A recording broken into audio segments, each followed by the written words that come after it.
நாங்க உள்ள வந்துட்டோம். இந்த இடம் பாக்குறதுக்கு ரொம்ப பயங்கரமா இருக்கு. நாம திரும்பி போயிடலாமா? அதான் நல்லதுன்னு எனக்கும் தோணுது. ஒரு தடவை உள்ள வரணும்னு நான் முடிவு பண்ணிட்டேன்னா அதுக்கப்புறம் நானே நினைச்சாலும் அதை மாத்திக்க மாட்டேன். அசியாம அப்படியே நில்லுங்க.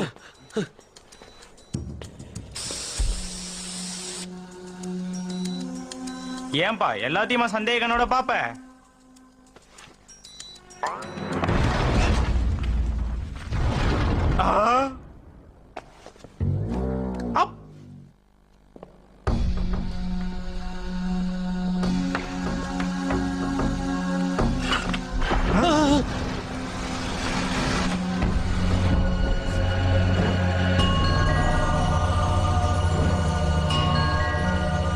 நாம தேடி வந்த பொக்கிஷம் இதுதானா? அவசரப்பட்டு யாரும் எது மேலேயும் கை வச்சிடாதீங்க. எந்த நிமிஷம் எது நடக்குன்னு யாராலையும் சொல்ல முடியாது.